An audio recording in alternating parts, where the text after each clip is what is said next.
홍하 핵심만 콕콕 집어 설명하는 그레이트 홍의 생명과학 1 디딤 강의 영상입니다. 이번 시간에는 생명과학의 탐구 방법에 대해서 공부해 보도록 할 건데요.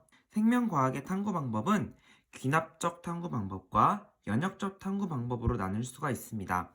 문제에서는 탐구 과정을 제시하고 이 탐구 과정이 귀납적 탐구 방법인지 연역적 탐구 방법인지 묻는 문제가 많이 출제되고요. 특히 연역적 탐구 방법이 문제로 많이 등장합니다. 자, 귀납적 탐구 방법은요, 자연 현상을 관찰을 통해서 얻은 자료를 종합하고 분석해서 결론을 도출해내는 탐구 방법입니다. 귀납적 탐구 방법에는 가설 설정 단계가 없는데요. 가설이라고 하는 것은 임시적인 답이라고 생각하면 되겠습니다. 자, 그럼 귀납적 탐구 방법의 단계와 예를 한번 볼까요? 이 탐구 과정을 보고 이것이 귀납적 탐구 방법인지만 구분할 수 있으면 되겠습니다. 갈라파고스 군도의 여러 섬에 서식하는 핀치의 부리 모양과 길이가 다른 것을 관찰하고, 그리고 핀치의 부리 모양과 길이는 왜 서로 다를까라는 의문을 가지게 되었죠. 그래서 탐사선인 비글호를 타고 갈라파고스 군도를 답사하고 핀치의 생김새와 주변 환경을 조사했어요. 그리고 핀치를 채집하고 부리 모양을 스케치했습니다. 이 모든 것들이 다 관찰에 해당되겠죠. 관찰 결과를 분석하여 서식 지역과 먹이에 따라 핀치의 부리 모양과 길이가 다르다라는 결론을 내리게 된 것이죠. 여기서 귀납적 탐구 방법의 가장 큰 특징은 가설 설정 단계가 없다라는 것입니다. 자, 그러면 연역적 탐구 방법에 대해서 알아볼까요? 자, 연역적 탐구 방법은 관찰을 통해 인식된 문제를 해결하기 위해서 잠정적인 답인 가설을 세우고 이를 검증하는 탐구 방법입니다. 자, 단계를 보면요. 자, 처음 관찰과 문제 인식은 자연현상이나 사물을 관찰하는 과정에서 의문점을 발견하는 것, 귀납적 탐구 방법과 똑같습니다. 하지만 그 다음 단계 가설 설정이 특징적인데요. 이런 관찰된 현상이나 의문점에 대해서 왜 이러한 현상이 일어나는지 미리 답을 내려보는 것이죠. 그리고 그 가설을 검증하기 위해서 체계적으로 탐구를 설계하고 탐구를 수행하게 됩니다. 이때 탐구 설계 및 수행에서 실험의 타당성을 높이기 위해 대조군이라는 걸 설정하고요. 실험군과 비교하는 대조 실험을 수행하게 됩니다. 그리고 변인을 통제하는데요. 여기서 변인은 실험 결과에 영향을 미치거나 실험에서 영향을 받을 수 있는 요인을 변인이라고 합니다. 치밀한 설계를 통해서 가설을 검증한다는 것이죠. 다음으로는 수행한 탐구를 바탕으로 결과를 분석하고 결론을 내리게 됩니다. 이때 이 나온 결론이 가설과 일치하지 않게 되면 새로운 가설을 다시 설정하게 되고, 결론이 가설과 일치하고 이것이 다른 과학자들에 의해서도 반복적으로 똑같은 결론이 나온다면 일반화, 즉 학설로 인정이 됩니다. 그러면 연역적 탐구 방법의 대표적인 에이크만의 탐구를 살펴보도록 하겠습니다.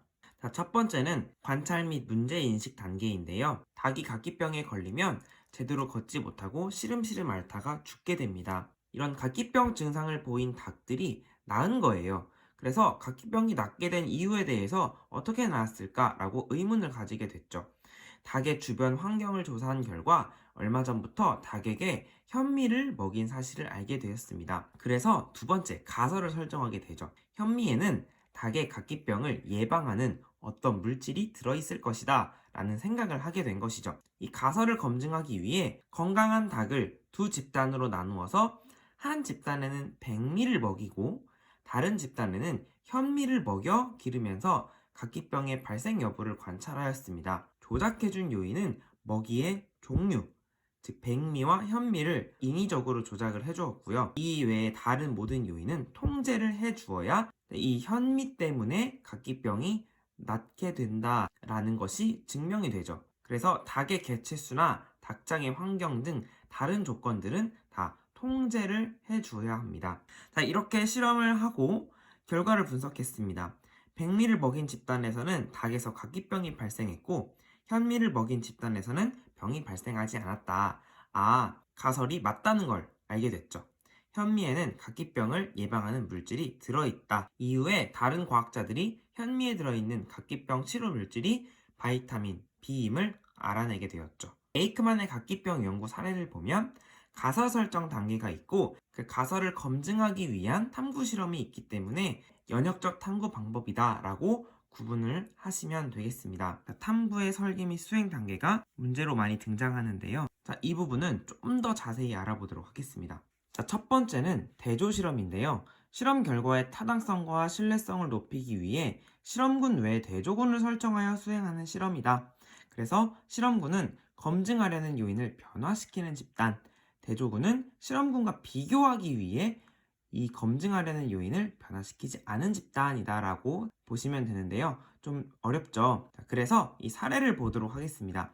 양의 전염병 예방을 위해 개발한 백신이 효과가 있을까라는 이 가설에 대해서 두 집단으로 나누어서 한 집단에는 백신을 주사했고 한 집단은 백신을 주사하지 않았어요. 그리고 나서 이 전염병균을 똑같이 주사를 한 결과 백신을 주사한 집단에서는 전염병에 걸리지 않았고 백신을 주사하지 않은 집단에서는 전염병에 걸렸어요. 즉, 백신을 주사하지 않은 대조군을 설정함으로써 전염병에 걸리지 않은 이유가 바로 이 백신 때문이구나 라는 것을 더 확실하게 검증할 수 있게 됩니다. 그래서 백신을 주사한 집단은 실험군, 백신을 주사하지 않은 집단은 대조군이다 라고 할 수가 있죠.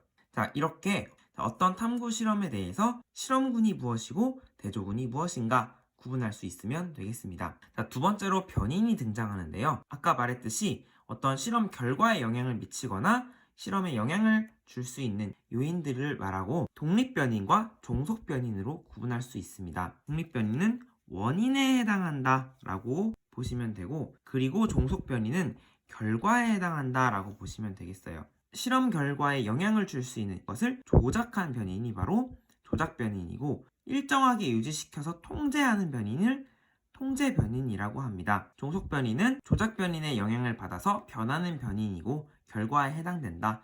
이렇게 보시면 되고요. 변인을 잘 통제해서 실험하는 것을 바로 변인 통제라고 합니다. 자, 예를 통해 한번 적용을 해볼게요. 자, 이 실험은 배즙에는 단백질을 분해하는 물질이 들어있을 것이다 라고 가설을 설정하고 실험을 설계하였습니다. 시험관 A에는 배즙, 달걀인자, 뷰렌 용액을 넣었고요. B에는 증류수, 달걀인자, 뷰렌 용액을 넣었습니다.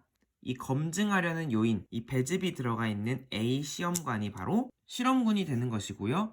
B 시험관이 바로 대조군이 되는 것입니다. 실험에서 의도적으로 변화시킨 변인이 바로 조작 변인입니다. 그래서 조작 변인은 배즙에 유무, A는 배즙을 넣었고 B는 배즙을 넣지 않고 증류수를 넣어주었습니다. 조작 변인 외에 일정하게 유지시켜주는 요인이 바로 통제 변인이라고 했는데 여기서는 시험관의 온도 등이 있고요. 그리고 뭐 달걀 흰자의 양, 뷰렌 용액의 양 이런 것들도 통제 변인에 해당이 됩니다. 결론적으로 달걀 흰자의 단백질이 검출이 된다면 보라색으로 변하게 되는 겁니다. 그래서 뷰렌 용액의 색깔 변화가 바로 종속 변인에 해당이 됩니다. 즉 정확한 가설 검증을 위해서 대조 실험과 변인 통제를 어떻게 했는지 잘 알아두시면 되겠습니다. 이번 시간에는 생명과학의 탐구 방법, 기납적 탐구 방법과 연역적 탐구 방법에 대해서 공부했는데요. 다음 시간에는 생명활동과 에너지에 대해서 공부해 보도록 하겠습니다. 구독과 알림 설정 부탁드리고요. 지금까지 그레이트 홍쌤이었습니다. 홍빠!